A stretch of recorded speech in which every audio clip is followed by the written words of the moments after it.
Merci de rester avec nous. Le président de l'UDPS s'est adressé à sa base dans une vidéo depuis la Belgique en mettant en exergue la nécessité de resserrer les rangs par le retour à la cohésion et au respect de la hiérarchie, eu égard aux dissensions surgies à son absence au pays pour des raisons de santé. Etienne Tshisekedi Mulumba entend retrouver sa base militante réconciliée avec elle-même. Son message, relayé par RFI, a été diffusé dans une vidéo sur Internet. Etienne Tshisekedi a appelé cadres et militants de son parti au respect de la hiérarchie. Je voudrais lancer un mot d'ordre de leurs membres de mon parti que j'appelle au respect de la hiérarchie et à la discipline. Un appel pour tenter de ramener la quiétude dans cette formation politique fragilisée depuis l'absence du pays du Sphinx délimité.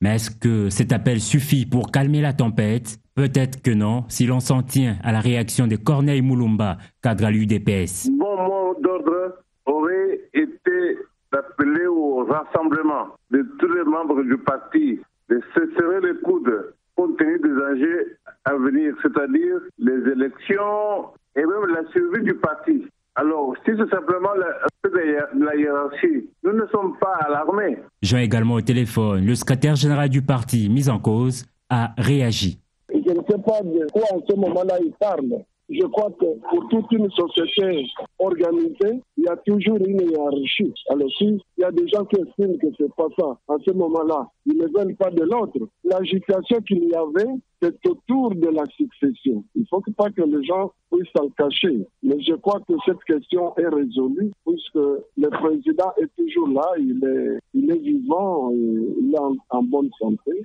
Etienne Tshisekedi, en convalescence en Belgique, aura fort à faire pour concilier les vues et mettre son parti en ordre de bataille pour les élections à venir. La ministre du Genre, Famille et Enfants clôture aujourd'hui des échanges qu'elle a entamés hier avec une délégation du groupe de bailleurs des fonds conduite par l'ambassadeur de Suède en RDC sur les opportunités d'investir dans la promotion de la Congolaise. C'est le premier tête-à-tête entre Bijoukat, nouveau locataire au ministère du Genre, et le groupe de coordination gouvernement, bailleurs de fonds et société civile pour la question genre en République démocratique du Congo. Au menu de cet échange, la sollicitation d'une collaboration franche avec le ministre du Genre. À la tête de cette délégation, l'ambassadeur de Suède en RDC qui félicite et salue la nomination de la ministre. Nous sommes venus tous représentants de ces bailleurs, saluer la nomination de Madame la ministre, la féliciter dans son travail et exprimer le vœu d'une étroite collaboration dans cette question genre qui est une priorité pour nous tous et vraiment se trouve au cœur de nos efforts ici en RDC en vue d'une consolidation de la paix et au développement du pays. Plusieurs dossiers cruciaux sont en attente pour être délibérés. Le rendez-vous est fixé la semaine prochaine. S'agissant de la lutte contre les violences sexuelles à Kinshasa, la ministre provinciale du Genre poursuit la campagne qu'elle a entreprise sur la question. Thérèse Olenga a sensibilisé hier 5 chefs des zones de santé ainsi que les leaders communautaires du district de Lachangu après les séances inaugurales de la semaine passée avec 100 enseignants. On l'écoute.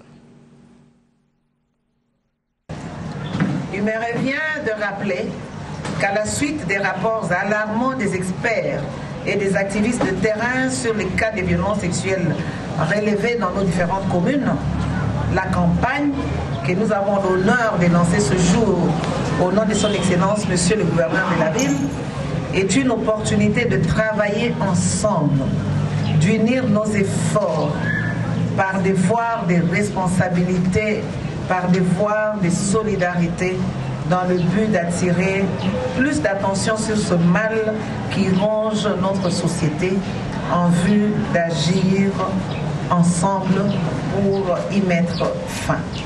Il est de notre devoir de sensibiliser les Quinoises et Quinois sur ce sujet préoccupant car la lutte en ce domaine doit être permanente jusqu'à la victoire finale.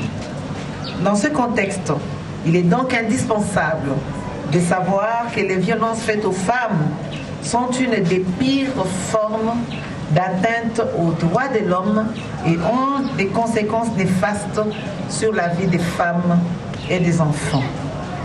Il est donc question en cette matière de rechercher un large consensus pour lutter contre ce phénomène qui constitue l'une des plus grandes formes d'atteinte aux droits des populations, des communautés et des institutions, je l'ai dit.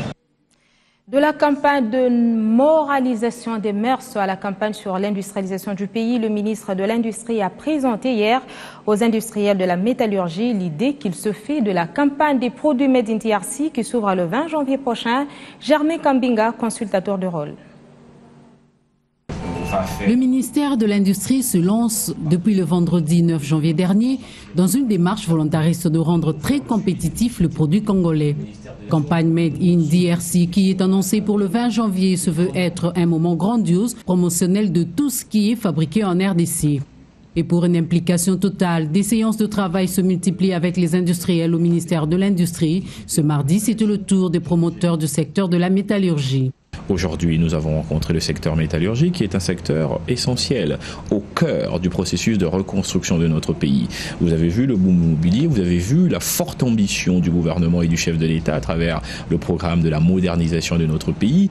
C'est à travers la promotion des filières comme celle de la métallurgie, la branche métallurgique, je veux dire, que nous pourrions arriver à garantir la disponibilité à des coûts acceptables des intrants nécessaires à la modernisation de la République démocratique du Congo. C'est un secteur en souffrance parce qu'il y a une forte concurrence des importations et dans la campagne de promotion de l'industrie congolaise que nous démarrons le 20, que nous appelons l'encouragement du Made in Congo. Le message du ministre Germain Kambinga aurait déjà trouvé du répondant. Le Congolais peut commencer à penser qu'il va s'épanouir. Il n'y a pas d'épanouissement sans industrie. Pour le ministre de l'Industrie, de nous annoncer que lui reprend les choses en main, afin que chaque Congolais puisse être en mesure, ceux-là qui en sont capables, puissent être en mesure d'investir et commencer à penser à une croissance industrielle. Germain Kambinga pense que l'impulsion du secteur de la métallurgie entraînera la vraie révolution de la modernité. Au Katanga, l'heure est à la réorientation dans les régies financières désormais dotées de nouvelles autorités provinciales. La Direction générale des douanes et assises, la Direction générale des impôts et la Direction générale de recettes administratives et domaniales sont désormais dirigées par des nouvelles têtes. C'est devant les responsables de la DGI, la DGRAD, la DGDA ainsi que des autorités provinciales que le ministre des Finances, Henri Yves-Moulang, a annoncé une nouvelle mise en place au sein de la Direction générale des impôts et de la Direction générale des recettes administratives, domaniales et des participations DGRAD Katanga. Conformément au principe de rotation consistant à la permutation tous les 3 ans des agents et cadres en vue de leur offrir l'occasion de se régénérer et de renouveler leur expérience dans d'autres entités, je viens de procéder à une nouvelle mise en place au sein de la Direction générale des impôts, la DGI en sigle, et de la Direction générale des recettes administratives et domaniales, DGRAD en sigle. À la Direction générale des douanes et accises, DGDA Katanga, Henri Yves-Moulang a annoncé la permutation du directeur provincial et le chambardement au poste de chef de division. Au niveau de la Direction générale des douanes et accises, je viens également procéder sans délai à la désignation d'un nouveau directeur provincial à la tête de la DGDA Katanga. Segundo, effectuer sans tarder au sein du poste douanier de Kasumbale Sawiski un changement de tous les chefs de division exerçant les fonctions de sous-directeur ou d'inspecteur, de tous les chefs de bureau assumant les fonctions de contrôleur ou de receveur principal, ainsi que de tous les attachés de bureau de première classe exerçant les fonctions de vérificateur ou de receveur. Et tertio, d'étendre ces changements à tous les autres postes douaniers de la province du Katanga, tels Kalemi, Kolwezi, Mokambo, Dilolo, Sakanya et j'en passe. Reste à connaître les noms des nouveaux directeurs provinciaux de la DGI et DGRAD Katanga, ainsi que les différents mouvements du personnel. À noter que ces mesures interviennent après la récente visite du Premier ministre Matata Ponyo au poste frontalier de Kasumbalesa. Dans le Nord Kivu, le site de la centrale hydroélectrique de Matebe, situé à près de 80 km au nord de Goma, dans le territoire de Rutshuru, a été visité hier par le gouverneur Julien Paluku Kahongya. Ce projet de l'ICCN a pour but de réduire l'envahissement du parc national des Virunga par la population riveraine à la recherche du bois de chauffe et de la braise. Avec ses 13 MW, cette centrale hydroélectrique de Matebe, une fois en activité, boostera l'économie de Rutshuru, pense Emmanuel Demerode, directeur provincial de l'ICCN. Et en fournissant de l'électricité, ça permet à la population de développer l'industrie, de créer de l'emploi et de construire l'avenir. Ça, c'est la première grande centrale hydroélectrique qui est de 13 MW. C'est plus de 2 fois ce qu'on arrive à fournir au niveau de la province du Nord Kivu en termes d'électricité à l'heure actuelle, mais ce n'est que le début. Et donc ça, c'est un projet extrêmement important, mais qui va transformer le parc national des Virunga dans un instrument de développement, le plus grand moteur du développement économique au Nord Kivu. Pour le gouverneur Julien Paluku Kahongya, qui soutient totalement ces projets, Rutshuru sera d'ici quelques jours le point de départ du développement du Nord Kivu, avec ces gigantesques projets après la période noire des guerres. D'ici 5 ans, il est prévu presque un total de 100 MW pour la province Nord Kivu. Je crois que c'est énorme, c'est important.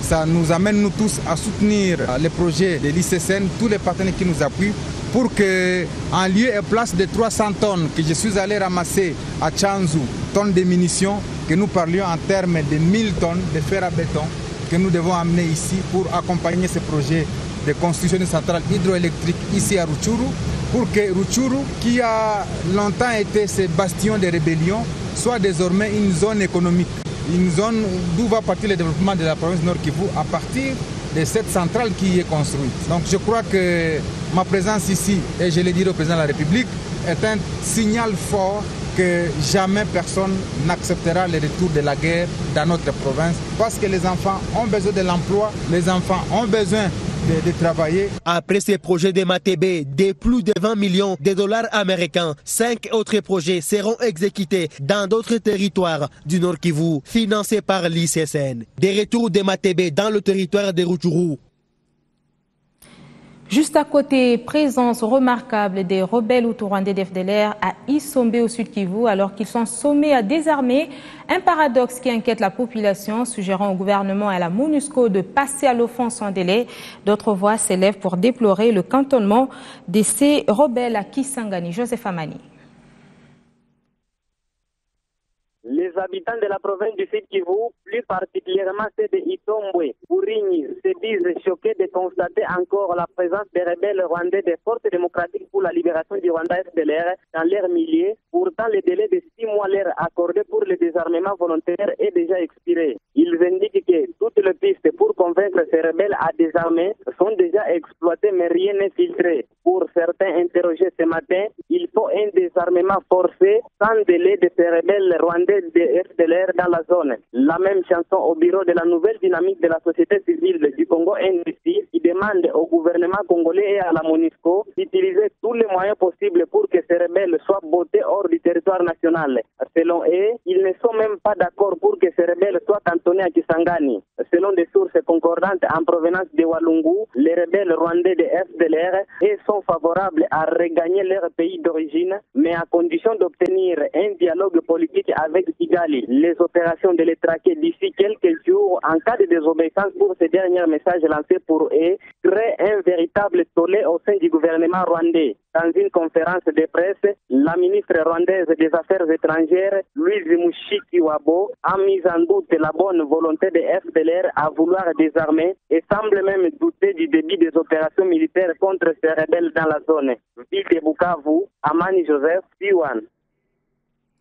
Le directeur général de l'initiative kassaïenne de la coopération agricole est en visite au Kassai occidental dans le cadre du processus de mise en œuvre des mécanismes visant à booster le développement du secteur dans la province. Le moment est venu pour se mettre ensemble autour d'une table en train de développer l'agriculture au Kassai occidental. C'est à ce terme que s'est exclamé le directeur général de l'initiative kassaïenne de la coopérative agricole Copakir en Cible.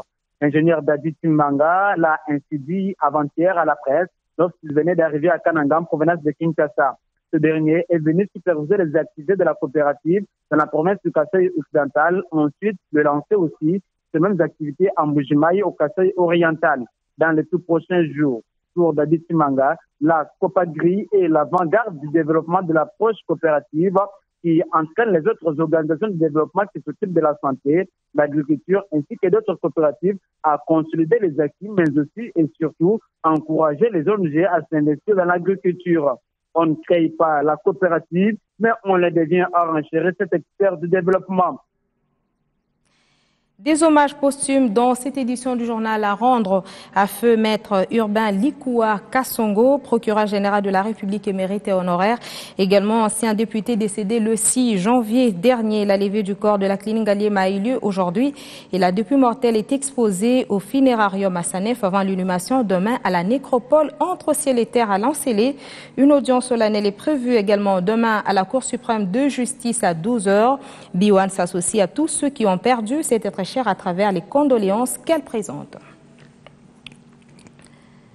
Sur le même registre des condoléances, la communauté congolaise des albinos est frappée par la disparition de Lady Couleur. Il était artiste et musicien et après 6 mois d'internement à l'hôpital général de référence de Kinshasa, le cancer de la peau et des poumons dont il a longtemps souffert a fini par l'achever dimanche 4 janvier dernier. On écoute ses siens. Un albinos qui a été abandonné à son propre sort au nom de Lali Couleur, qui était artiste-chanteur dans le groupe Viva la Musica de Papa Wemba, est décédé depuis le week-end passé. Et là, vu que la famille ne s'est pas manifestée à temps pour des raisons financières, nous nous sommes levés pour pouvoir essayer de faire une collecte afin de l'enterrer comme un être humain, comme une personne qui est censée vivre, comme une personne qui a vécu avec des gens, comme une personne qui avait des fans. Alors nous vous demandons de pouvoir vous joindre à nous, de pouvoir contribuer, peu importe de la manière que vous pouvez, en nous appelant au 00243 899 522 522 ou carrément contacter l'ASBEL Artiste en Danger parce qu'il nous reste à peine un jour pour pouvoir sortir notre frère de la morgue. Et j'interpelle en même temps tous les albinos du Congo de pouvoir se joindre à notre cause. Bon, les obsèques sont prévues pour le vendredi. Le corps est jusque-là à la mort de l'hôpital général, ex-Mamaïmo. Le corps sera exposé au terrain de Nkankar à Yolo. Et puis, l'enterrement sera suivi le samedi au cimetière de Ningadi. C'est un signal interpellateur pour chacun de considérer comme personne à part entière les albinos, plus des couleurs n'y tue personne. La page sportive de cette édition du journal est 100% Coupe d'Afrique des Nations Guinée équatoriale 2015. Maintenant, cap sur Malabo où les Léopards atterrissent aujourd'hui. Bilan positif pour eux après avoir effectué un stage probant en Bakomo au Cameroun. Sur 3 rencontres livrées, 2 ont été victorieuses avec un nul réalisé contre les Lions indomptables hier. L'équipe nationale de la RDC a battu la sélection régionale de Douala par 2-1. Fin de ce point d'actualité, Madame, Monsieur, merci de rester avec nous.